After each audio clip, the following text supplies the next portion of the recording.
साथियों नमस्कार, जय हिंद। जीत के मुकाबला में आप सभी का हार्दिक स्वागत एवं अभिनंदन है। पिछले वीडियो में हमने अल्प प्राण और महाप्राण के बारे में बात किए थे और आज चलिए चलते हैं घोष और सघोष के बाद।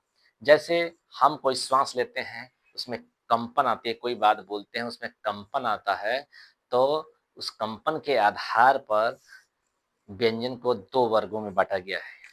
पहला है घोष और दूसरा है अघोष। पहला है घोष और दूसरा है अघोष।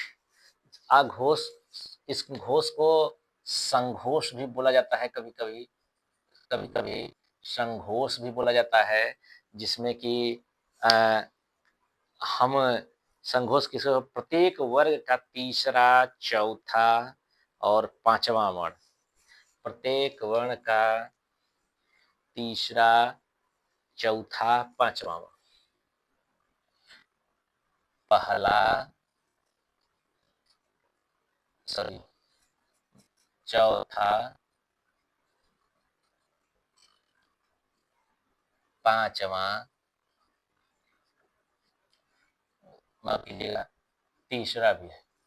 यानी अगर हम क वर्ग में जाएंगे तो ग, घ और अंग, ये हमारे घोष या सघोष, संघोष बोला जाता है। इसमें अंतस्थ व्यंजन के अंतस्थ व्यंजन भी आता है। अंतस्थ व्यंजन भी आता है। जानते हैं य, र, ल, व। य, र, ल, व जितने भी हैं हमारे व्यंजन आते हैं। और एक ऊष्म व्यंजन भी आता है। ऊष्म व्यंजन, ऊष्म व्यंजन जो ह है, ये इसमें चला आता है। किसमें? घोष में चला आता है। और जितने भी हमारे स्वर होते हैं, जितने सभी स्वर हम लोग जानते हैं। सभी स्वर का मतलब 11। ये 11हों स्वर ऊष्म व्यंजन का ह, अंतस्थ व्यंजन य, र, ल, व और प्रत्येक वर्ग का तीसरा, चौथा और पांचवा व्यंजन घोष या संघोष कहलाता है। जिसमें अब आते हैं अघोष के बारे में। अघोष किसे कहते हैं? जिसमें कंपन या उत्पन्न ना हो, कंपन उत्पन्न नहीं होता है, उसको बोलते हैं अघोष। जैसे क वर्ग में इसमें आते हैं कि जितने भी व्यंजन हमारे होते हैं, उस व्यंजन के पहला और दूसरा।